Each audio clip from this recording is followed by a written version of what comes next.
Superfast 100 में देश दुनिया की बड़ी खबरों के साथ हाजिर है मैं हूं आंचल आनंद। नमस्कार, आपके साथ मैं हूं चित्रा त्रिपाठी। बड़ी खबर से करेंगे शुरुआत। लखनऊ में विधानसभा के बाहर प्रदर्शन कर रहे बीजेपी के युवा मोर्चा के कार्यकर्ताओं पर पुलिस ने जमकर लाठियां भांजी। बीजेपी के ये कार्यकर्ता प्रदेश की बिगड़ती हुई कानून व्यवस्था के खिलाफ विरोध प्रदर्शन कर रहे थे।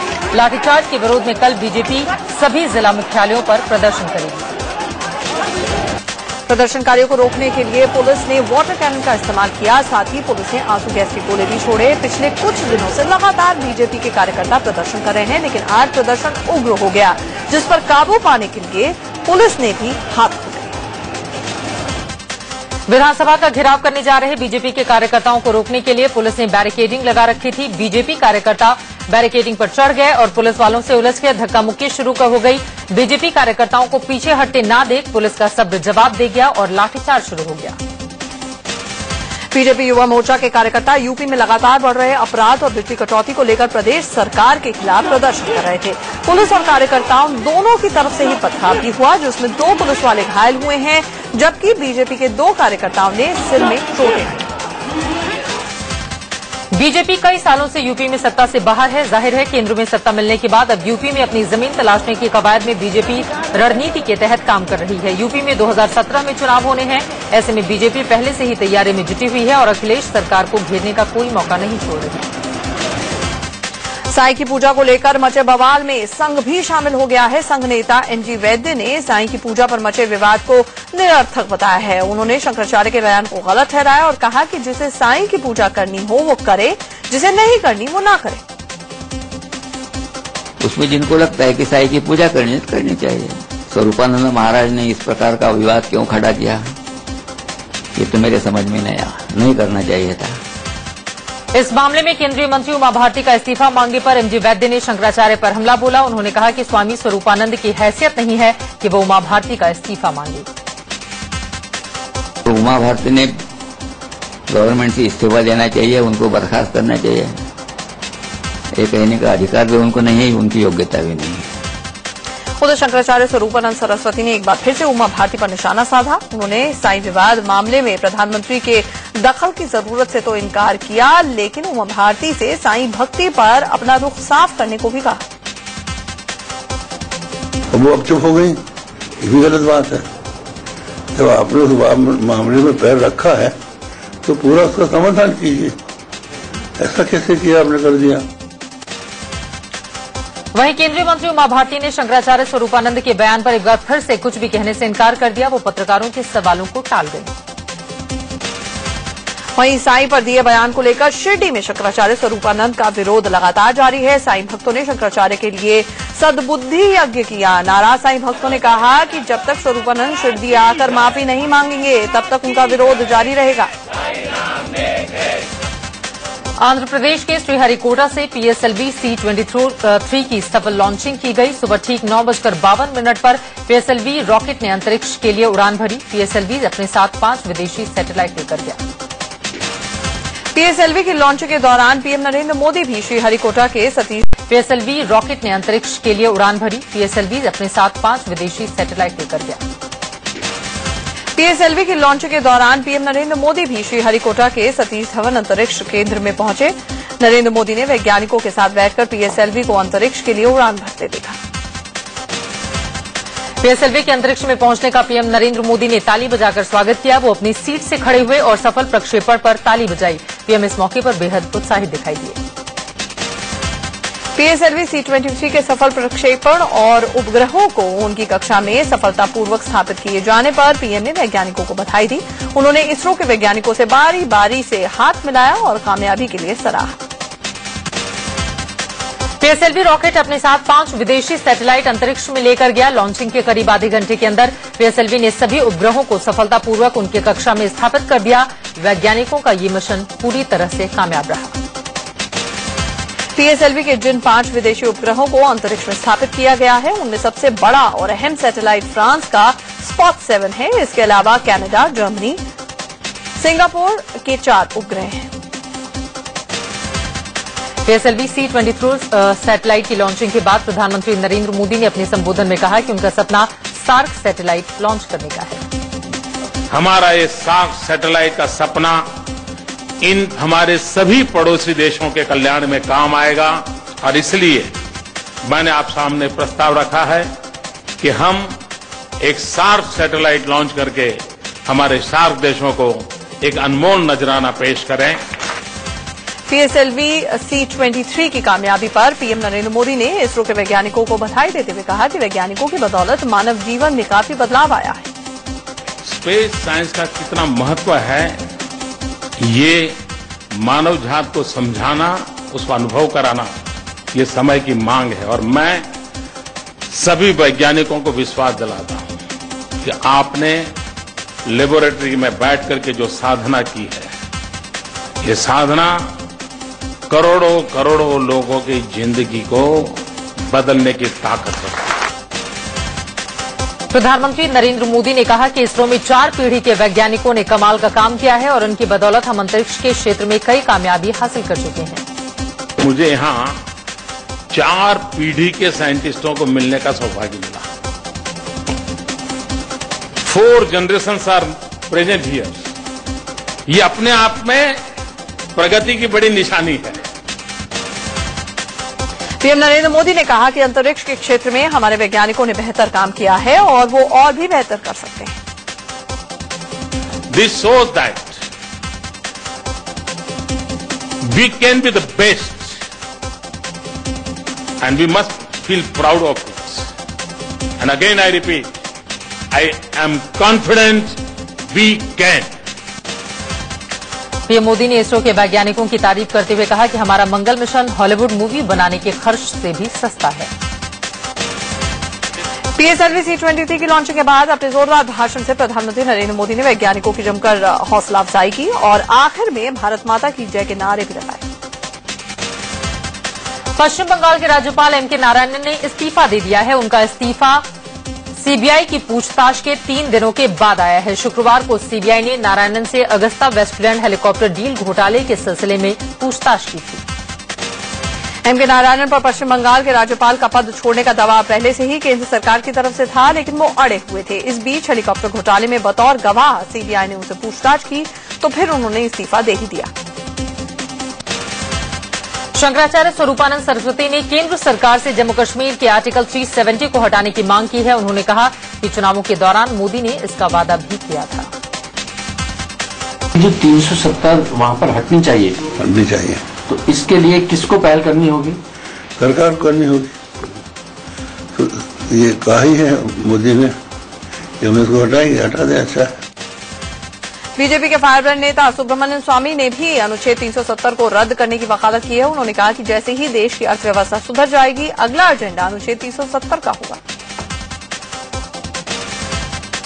व्यापम घोटाले को लेकर कांग्रेस ने मध्य प्रदेश विधानसभा में कल से शिवराज सरकार को घेरने की रणनीति बनाई। नेता विपक्ष सत्यदेव कटारे ने तो विधानसभा की कार्यवाही बाधित होने के संकेत भी दे दिए हैं।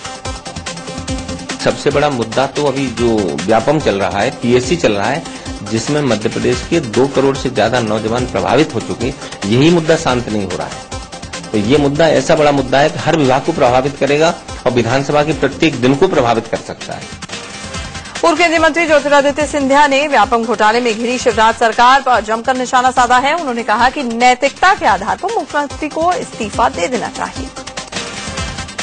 इंदौर में राजीव गांधी विकास केंद्र के कार्यकर्ताओं ने व्यापम घोटाले पर सीएम शिवराज सिंह और महंगाई पर पीएम नरेंद्र मोदी का पुतला फूंका। कार्यकर्ताओं ने शिवराज से इस्तीफा देने की मांग की। व्यापम घोटाले को लेकर कांग्रेस कार्यकर्ताओं ने एक बार फिर से भोपाल में शिवराज सरकार के खिलाफ प्रदर्शन किया। कांग्रेसियों ने सरकार का पुतला फूंककर अपना विरोध जताया। मध्य प्रदेश के कैबिनेट मंत्री कैलाश विजयवर्गीय ने कहा है कि व्यापम घोटाले में कानून अपना काम कर रहा है। उन्होंने संघ नेताओं का घोटाले में नाम घसीटने पर कांग्रेस की खिंचाई की। कानून अपना काम कर रहा है, निष्पक्षता से जांच हो रही है, किसी को बचाया नहीं जा रहा है और न किसी को फंसाया जा रहा है। मैं समझता हूं कि संघ के नेताओं का नाम लेकर और बदनाम करना संघ का, ये कांग्रेस का एक फैशन है। दिल्ली यूनिवर्सिटी के कॉलेजों में फर्स्ट कट ऑफ लिस्ट जारी कर दी गई है। रामजस कॉलेज ने पहली लिस्ट जारी भी की है। अब कल से कॉलेजों में दाखिले शुरू हो जाएंगे। बीटेक और बीएमएस कोर्स में इस साल से दाखिला नहीं होगा। इन दोनों कोर्स की शुरुआत पिछले साल ही हुई थी। हालांकि 2013 में बीटेक कोर्स में दाखिला लेने वाले छात्रों को बड़ी राहत मिली है। उनके लिए ये कोर्स 4 साल का ही रहेगा। 2013 में 4 साल के बीटेक कोर्स में एडमिशन लेने वाले छात्रों को डीयू ने राहत दी है, लेकिन इनका विरोध प्रदर्शन थमने का नाम नहीं ले रहा है। इन छात्रों की मांग है कि बीटेक का कोर्स जारी रखा जाए। ये छात्र प्लेसमेंट की गारंटी भी मांग रहे हैं।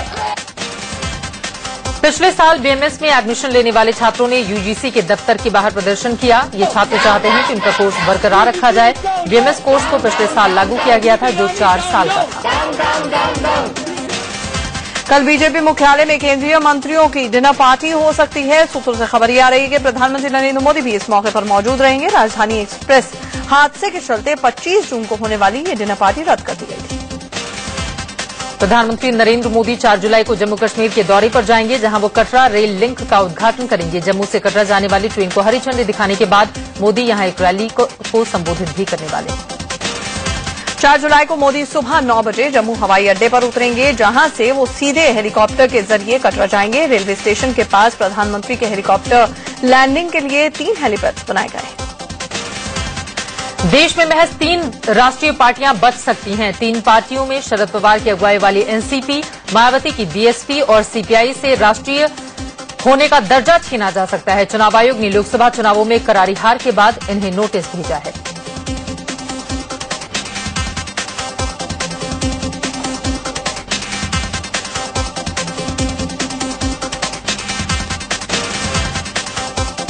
यूपी के मुजफ्फरनगर में समाजवादी पार्टी के नेता महमूद आलम पर देशद्रोह का मुकदमा दर्ज किया गया है। महमूद आलम पर पाकिस्तान जिंदाबाद और नरेंद्र मोदी मुर्दाबाद के नारे लगाकर सड़क पर बवाल करने का आरोप है। महमूद आलम एसपी के जिला महासचिव हैं।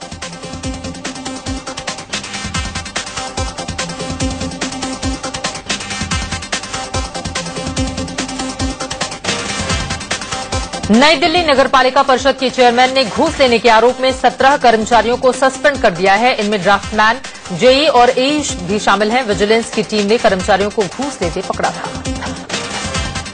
लोकसभा चुनाव में करारी हार के बाद आम आदमी पार्टी ने अब सिर्फ दिल्ली पर ही ध्यान केंद्रित करने का फैसला किया है।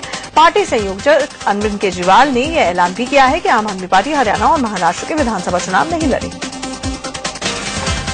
पहले कहा जा रहा था कि आम आदमी पार्टी हरियाणा और महाराष्ट्र के विधानसभा चुनाव लड़ेगी, लेकिन गूगल हैंगआउट में अपने कार्यकर्ताओं से बात करते हुए केजरीवाल ने कहा कि हमें दिल्ली पर ही फोकस करना है, सभी जगह चुनाव लड़ने के लिए फंड नहीं है। नए आशियाने पर छिड़े विवाद के बाद आम आदमी पार्टी के संयोजक अरविंद केजरीवाल सिविल लाइन्स वाले बंगले में शिफ्ट नहीं होंगे। पूर्व कांग्रेस नेता भीखूराम जैन के बेटे नरेन जैन ने अपना पुराना बंगला ₹1 के किराए पर केजरीवाल को ऑफर किया था। सिविल लाइन्स के जिस 4B फ्लैगस्टाफ रोड के मकान में केजरीवाल जाने वाले थे, उस मकान को लेकर कानूनी विवाद सामने आया था। नरेन जैन के भाई सामने आए और कहा कि घर को लेकर कोर्ट में विवाद चल रहा है, जिसके बाद केजरीवाल ने यहां शिफ्ट होने का प्लान टाल दिया। सुप्रीम कोर्ट ने तिरंगे के अपमान को लेकर आम आदमी पार्टी और अरविंद केजरीवाल के खिलाफ दाखिल जनहित याचिका खारिज कर दी है। सुप्रीम कोर्ट ने याचिका खारिज करते हुए कहा कि मजिस्ट्रेट के पास मामला दर्ज कराएं। चीनी दौरे पर गए उपराष्ट्रपति हामिद अंसारी की अगुवाई में भारत ने चीन के साथ 3 महत्वपूर्ण सहमति पत्र पर दस्तखत किए हैं। एमओयू पर दस्तखत के वक्त वाणिज्य मंत्री निर्मला सीतारमण और चीन के उपराष्ट्रपति यूनान छाओ भी मौजूद रहे। एमओयू के मुताबिक एक औद्योगिक पार्क सहयोग कार्यशील समूह बनेगा, जिसका मकसद भारत में चीनी निवेश को आकर्षित करना होगा। फ्रांस के विदेश मंत्री लॉरेंट फैबियस ने दिल्ली में विदेश मंत्री सुषमा स्वराज से मुलाकात की। इस दौरान दोनों देशों के प्रतिनिधिमंडल के बीच कई मुद्दों पर बातचीत हुई।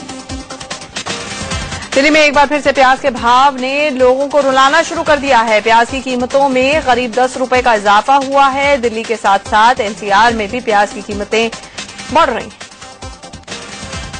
हैरानी की बात यह है कि दिल्ली की थोक मंडी और खुदरा बाजार में प्याज के भाव में दुगने का अंतर है। पिछले हफ्ते दिल्ली थोक मंडी में ₹13.5 प्रति किलो के भाव वाला प्याज खुदरा बाजार में ₹24 में बेचा गया। प्याज की सबसे बड़ी मंडी नासिक में भी प्याज की कीमतों में भारी इजाफा देखा जा रहा है। 100 किलो के प्याज वाले एक बोरे की कीमत 1500 से ₹2300 तक पहुंच गई है। अच्छी क्वालिटी प्याज की कीमत प्रति बोरा ₹200 से ₹300 तक का इजाफा हुआ है। प्याज की बढ़ती कीमतों को लेकर कांग्रेस ने मोदी सरकार पर निशाना साधा है। प्रवक्ता मनीष तिवारी ने कहा कि अच्छे दिन का वादा करने वाले नरेंद्र मोदी के शासन में तो प्याज के दाम सुनकर ही आंसू आने लगते हैं। किसी भी घर में प्याज कटता है और वो आंसू प्याज के कारण नहीं बह रहे हैं, वो बढ़ी हुई कीमतों के कारण बह रहे हैं। तो जो अच्छे दिनों का मन लुभावना सपना इस मुल्क को भारतीय जनता पार्टी ने दिखाया है, हम ये उम्मीद करते हैं कि उस पर खरे उतरेंगे। सरोद वादक उस्ताद अमजद अली खान का 45 साल पुराना सरोद ब्रिटिश एयरवेज की फ्लाइट से गायब हो गया है। लंदन से फ्लाइट से अमजद अली खान साहब जब दिल्ली एयरपोर्ट उतरे तो लगेज में सरोद न देकर हैरान परेशान हो गए। अमजद अली ने ब्रिटिश एयरवेज पर लापरवाही का आरोप लगाया है। उन्होंने कहा कि 1997 में एयरलाइंस ने मेरा सरोद तोड़ दिया था और अब इसे गुम कर दिया है। उन्होंने उम्मीद जताई कि चमत्कार हो और सरोद उन्हें मिल जाए। ब्रिटिश एयरवेज ने सरोद गायब होने पर उस्ताद अमजद अली खान से माफी भी मांगी है। एयरवेज ने कहा है कि हीथ्रो एयरपोर्ट पर बैगेज सिस्टम में आई दिक्कतों के चलते सरोद गुम हो गया है, जिसे अब खोजा जा रहा है। नेस वाडिया विवाद मामले को लेकर अभिनेत्री प्रीति जिंटा ने मुंबई के पुलिस कमिश्नर राकेश मारे से मुलाकात की। दोनों के बीच करीब 1.5 घंटे तक बातचीत हुई। मुलाकात की वजह का अभी पता नहीं चल पाया है। मुंबई के सनसनीखेज पल्लवी पुरकास्त मर्डर केस में कोर्ट ने सिक्योरिटी गार्ड सज्जाद को दोषी करार दिया है। मुंबई सेशंस कोर्ट ने 3 जुलाई को सजा का ऐलान करने का भी फैसला किया है। साल 2012 में सज्जाद ने फ्लैट में घुसकर पल्लवी की बर्बर तरीके से हत्या कर डाली थी। सिक्योरिटी गार्ड सज्जाद को तीनों ही आरोपों में दोषी पाया गया है। सज्जाद पर पल्लवी की हत्या के अलावा छेड़छाड़ करने का भी दोष साबित हुआ है। इसके साथ ही सज्जाद पल्लवी के फ्लैट में गैर कानूनी तरीके से घुसने का भी दोषी पाया गया। पल्लवी के पिता और आईएएस अफसर अतानु पुरकास्त ने गार्ड सज्जाद को फांसी देने की मांग की है। आईएएस अफसर की बेटी और वकील पल्लवी वडाला में हिमालयन अपार्टमेंट में रहा करती थी। 9 अगस्त 2012 को गार्ड सज्जाद उसकी फ्लैट में घुस आया और जबरदस्ती की कोशिश की। नाकाम रहने पर उसने पल्लवी की हत्या कर दी। बिहार के पटना में ऑनर किलिंग का सनसनीखेज मामला सामने आया है। यहां पर एक पुलिस वाले पर आरोप लगा है कि उसने अपनी बेटी के प्रेमी को पहले बेरहमी से पीटा, फिर उसकी दोनों आंखें फोड़ी और फिर 5 गोलियां मारी। आरोपी पुलिस वाले की बेटी ने अपने बयान में कहा कि उसके पिता, चाचा और 2 भाइयों ने मिलकर उसके प्रेमी राहुल की हत्या की है। इस मामले में पुलिस ने 2 आरोपियों को गिरफ्तार कर लिया है। चेन्नई के पुरारू इलाके में मोगाली वाक्कम में शनिवार हुए इमारत हादसे में मरने वालों की संख्या 19 हो गई है। चेन्नई में हुए इमारत हादसे में 2 कथित मालिकों को गिरफ्तार कर लिया गया है। इस बीच मुख्यमंत्री जयललिता ने घटनास्थल का दौरा किया। उन्होंने हादसे में मारे गए लोगों के परिजनों को 2-2 लाख रुपए मुआवजे की घोषणा की। चेन्नई में हुए इमारत हादसे में मारे गए और घायल हुए कई मजदूर आंध्र प्रदेश के रहने वाले हैं। दिल्ली के गाजीपुर इलाके में सड़क हादसे में डंपर के खलासी की मौत हो गई। खलासी डंपर में बैठा हुआ था। दिल्ली के कल्याणपुरी में एक घर की पहली मंजिल की छत गिरने से एक घर में मौजूद लड़की गंभीर रूप से घायल हो गई। यूपी के प्रतापगढ़ में यात्री बस पलटने से 2 दर्जन से ज्यादा लोग जख्मी हो गए। राजधानी दिल्ली में तूफान ने एक बार फिर से तबाही मचाई है। बारिश के साथ आए तूफान से कई इलाकों में पेड़ टूटकर गिरे।